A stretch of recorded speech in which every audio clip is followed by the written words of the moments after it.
A developing country is a sovereign state with a less developed industrial base and a lower Human Development Index, HDI, relative to other countries. However, this definition is not universally agreed upon. There is also no clear agreement on which countries fit this category. The terms low and middle income country, LMIC, and newly emerging economy, NE, are often used interchangeably but refers only to the economy of the countries. The World Bank classifies the world's economies into 4 groups, based on gross national income per capita: high, upper middle, lower middle, and low income countries. Least developed countries, landlocked developing countries, and small island developing states are all subgroupings of developing countries. Countries on the other end of the spectrum are usually referred to as high-income countries or developed countries. There are controversies over the term's use, as some feel that it perpetuates an outdated concept of us and them. In 2015, the World Bank declared that the developing/developed world categorization had become less relevant and that they will phase out the use of that descriptor. Instead, their reports will present data aggregations for regions and income groups. The term Global South is used by some as an alternative term to developing countries. Developing countries tend to have some characteristics in common, often due to their histories or geographies. For example, they commonly have lower levels of access to safe drinking water, sanitation and hygiene, energy poverty, higher levels of pollution, e.g. air pollution, littering, water pollution, open defecation, higher proportions of people with tropical and infectious diseases, neglected tropical diseases, more road traffic accidents, and generally poorer quality infrastructure. In addition, there are also often high unemployment rates, widespread poverty, widespread hunger, extreme poverty, child labor, malnutrition, homelessness, substance abuse, prostitution, overpopulation, civil disorder, human capital flight, a large informal economy, high crime rates, extortion, robbery, burglary, murder, homicide, arms trafficking, sex trafficking, drug trafficking, kidnapping, rape, low education levels, economic inequality, school desertion, inadequate access to family planning services, teenage pregnancy, many informal settlements and slums, corruption at all government levels, and political instability. Unlike developed countries, developing countries lack rule of law. Access to healthcare is often low. People in developing countries usually have lower life expectancies than people in developed countries, reflecting both lower income levels and poorer public health. The burden of infectious diseases, maternal mortality, child mortality, and infant mortality are typically substantially higher in those countries. The effects of climate change are expected to impact developing countries more than high-income countries, as most of them have a high climate vulnerability or low climate resilience. Developing countries often have lower median ages than developed countries. Population aging is a global phenomenon, but population age has risen more slowly in developing countries. Development aid or development cooperation is financial aid given by foreign governments and other agencies to support developing countries' economic, environmental, social, and political development. If the Sustainable Development Goals which were set up by the United Nations for the year 2030 are achieved, they would overcome many of these problems. Terms used to classify countries. There are several terms used to classify countries into rough levels of development. Classification of any given country differs across sources, and sometimes, these classifications or the specific terminology used is considered disparaging. By income groups. The World Bank classifies the world's economies into 4 groups, based on gross national income per capita calculated using the Atlas method, reset each year on 1 July 20. 1 low-income countries. 2 lower middle-income countries. 3 upper middle-income countries. 4 high-income countries, similar to developed countries. The 3 groups that are not high-income are together referred to as low and middle-income countries, LMICs. For example, for the 2022 fiscal year, A low-income country is defined as one with a GNI per capita less than 1,045 in current US dollar. A lower middle-income country is one with GNI per capita between 1,046 and 4,095 in current US dollar. An upper middle-income country is one with GNI per capita between 4,096 and 12,695 in current US dollar, and a high-income country is one with GNI per capita of more than 12,696 in current US dollar. Historical thresholds are documented by markets and economic growth. The use of the term market instead of country usually indicates a specific focus on the characteristics of the country's capital markets as opposed to the overall economy. Developed countries and developed markets. Developing countries include in decreasing order of economic growth or size of the capital market. O. Newly industrialized countries. O. Emerging markets. O. Frontier markets. O. Least developed countries, also called less economically developed country.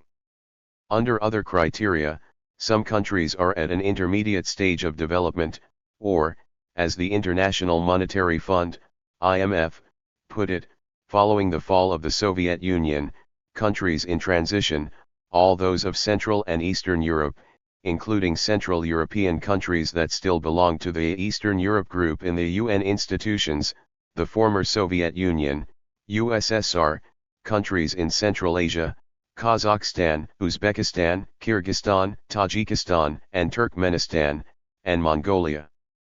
By 2009, the IMF's World Economic Outlook classified countries as advanced, emerging, or developing, depending on 1. Per capita income level, 2.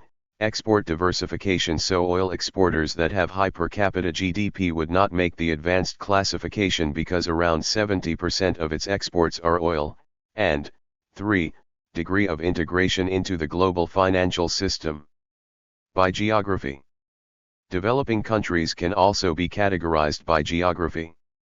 Small island developing states, a group of developing countries that are small island countries which tend to share similar sustainable development challenges, small but growing populations, limited resources, remoteness, susceptibility to natural disasters, vulnerability to external shocks, excessive dependence on international trade, and fragile environments. Landlocked developing countries. Landlocked countries often experience economic and other disadvantages. By other parameters. Heavily indebted poor countries, a definition by a program of the IMF and World Bank. Transition economy, moving from a centrally planned to market-driven economy. Multidimensional clustering system, with the understanding that different countries have different development priorities and levels of access to resources and institutional capacities, and to offer a more nuanced understanding of developing countries and their characteristics. Scholars have categorized them into 5 distinct groups based on factors such as levels of poverty and inequality, productivity and innovation, political constraints and dependence on external flows. By self-declaration. In general, the WTO accepts any country's claim of itself being developing. Certain countries that have become developed in the last 20 years by almost all economic metrics, still insist to be classified as developing country, as it entitles them to a preferential treatment at the WTO. Countries such as Brunei, Hong Kong, Kuwait, Macau, Qatar, Singapore, and the United Arab Emirates have been cited and criticized for this self-declared status. Measure and concept of development.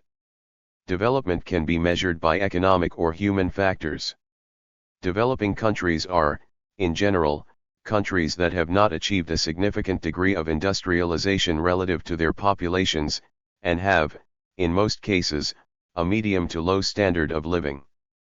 There is an association between low income and high population growth. The development of a country is measured with statistical indices such as income per capita, per person, gross domestic product per capita, life expectancy, the rate of literacy, freedom index, and others. The UN has developed the Human Development Index, HDI, a compound indicator of some of the above statistics, to gauge the level of human development for countries where data is available. The UN had set Millennium Development Goals from a blueprint developed by all of the world's countries and leading development institutions, in order to evaluate growth.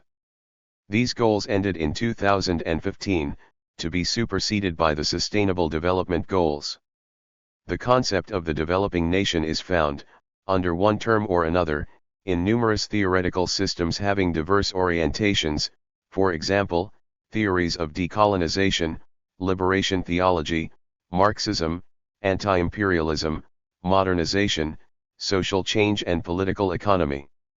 Another important indicator is the sectoral changes that have occurred since the stage of development of the country. On an average, countries with a 50% contribution from the secondary sector, manufacturing, have grown substantially. Similarly, countries with a tertiary sector stronghold also see a greater rate of economic development. Associated theories. The term developing countries has many research theories associated with it, in chronological order. Modernization theory, to explain the process of modernization within societies. Dependency theory, the notion that resources flow from a periphery of poor and underdeveloped states to a core of wealthy states, enriching the latter at the expense of the former. Development theory, a collection of theories about how desirable change in society is best achieved. Post-development theory, holds that the whole concept and practice of development is a reflection of Western Northern hegemony over the rest of the world. Criticisms of the term. There is criticism for using the term developing country. The term could imply inferiority of this kind of country compared with a developed country. It could assume a desire to develop along the traditional Western model of economic development which a few countries, such as Cuba and Bhutan, choose not to follow. Alternative measurements such as gross national happiness have been suggested as important indicators. One of the early criticisms that questioned the use of the terms developing and underdeveloped countries was voiced in 1973 by prominent historian and academic Walter Rodney, who compared the economic, social, and political parameters between the United States and countries in Africa and Asia. There is no established convention for defining developing country. According to economist Jeffrey Sachs, the current divide between the developed and developing world is largely a phenomenon of the 20th century. The late global health expert Hans Rosling has argued against the terms, calling the concept outdated since the terms are used under the prerequisite that the world is divided in rich and poor countries, while the fact is that the vast majority of countries are middle income. Given the lack of a clear definition, sustainability expert Mathis Wackernagel and founder of Global Footprint Network, emphasizes that the binary labeling of countries is neither descriptive nor explanatory. Wackernagel identifies these binary terms of developing vs. developed countries, or North vs. South, as a thoughtless and destructive endorsement of GDP fetish.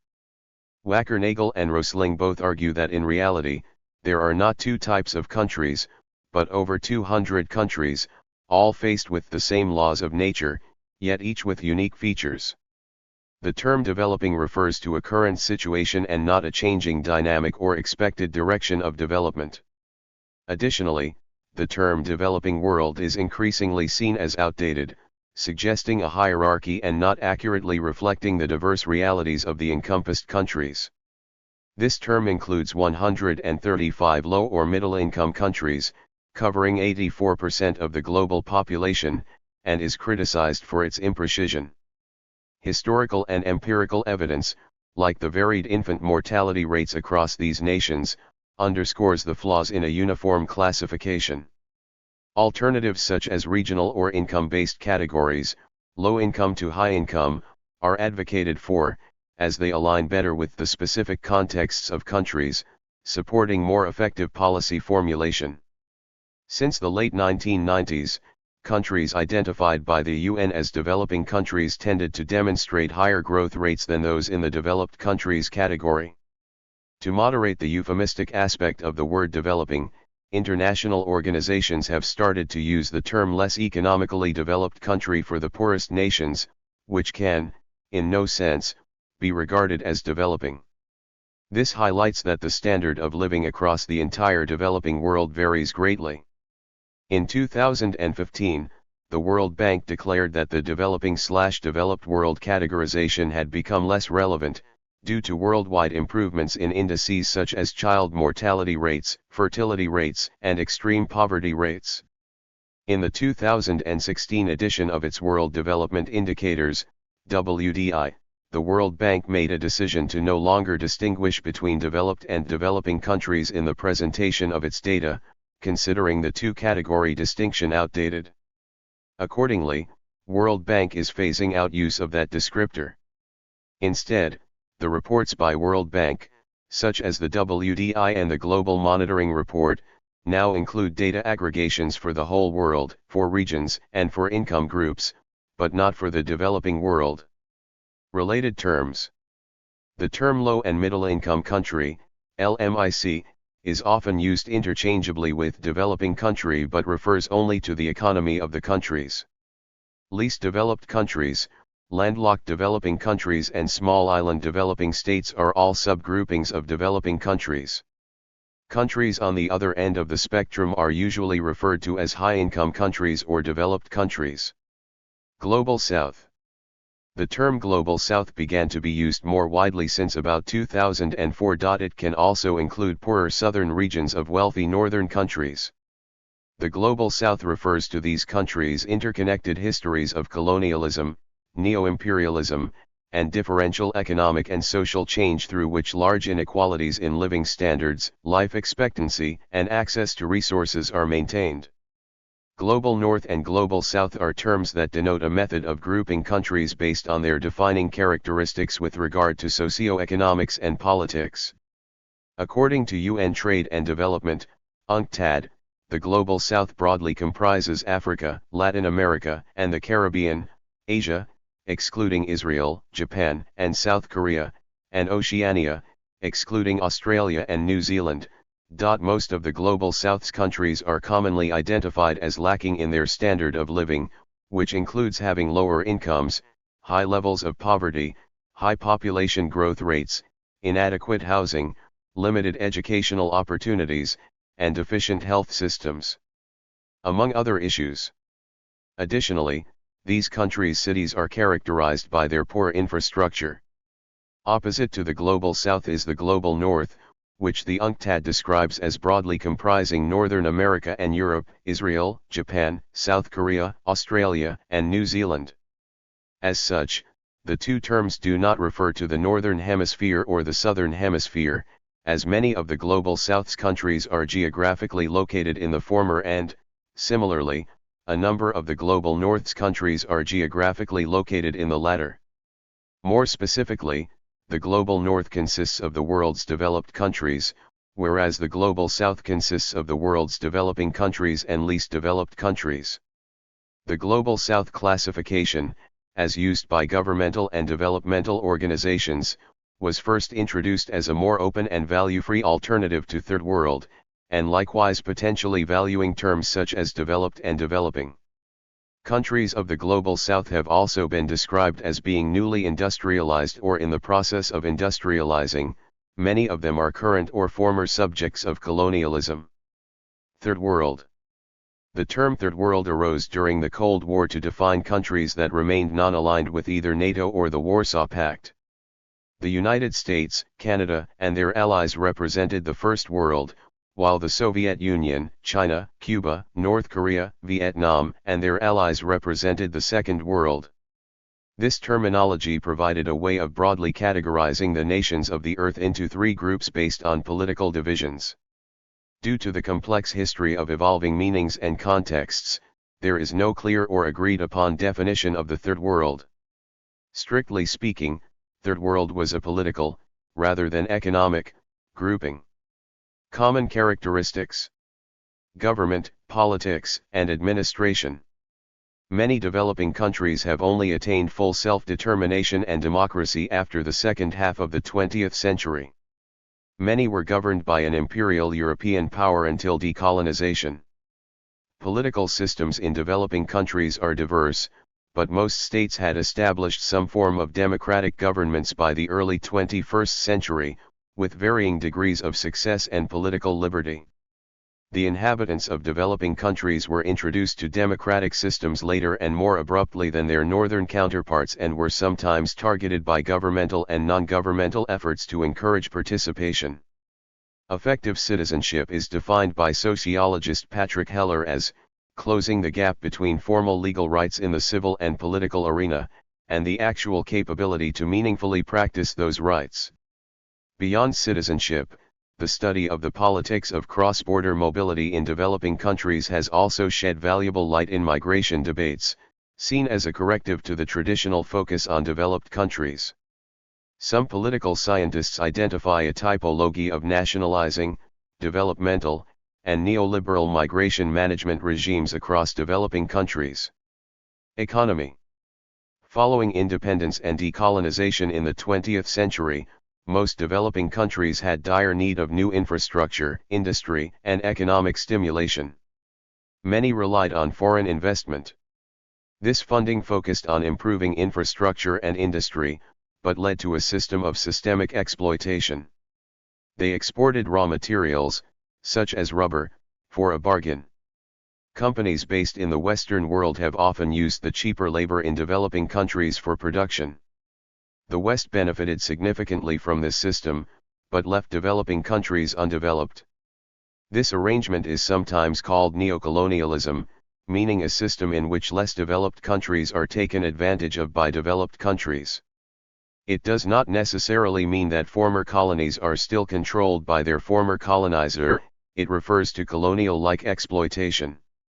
Developing countries are often helping further develop rich countries, rather than being developed themselves. Several institutions have been established with the goal of putting an end to the system. One of these institutions is the new International Economic Order. They have a no-strings-attached policy that promotes developing countries remaining or becoming self-sufficient. More specifically, they advocate sovereignty over natural resources and industrialization. Coalitions of developing nations, like the NIEO, frequently lobby for parity in the world stage. The rise of China might imply the rise of the BRIC countries. Common challenges. The global issues most often discussed by developing countries include globalization, global health governance, health and prevention needs. This is contrasted by issues developed nations tend to address, such as innovations in science and technology. Most developing countries have these criteria in common. High levels of poverty, measured based on GNI per capita, averaged over 3 years. For example, if the GNI per capita is less than $1,025 as of 2018, the country is regarded as a least developed country.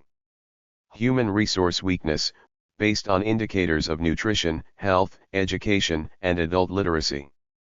Economic vulnerability, based on instability of agricultural production, instability of exports of goods and services, economic importance of non-traditional activities, merchandise export concentration, handicap of economic smallness, and the percentage of population displaced by natural disasters.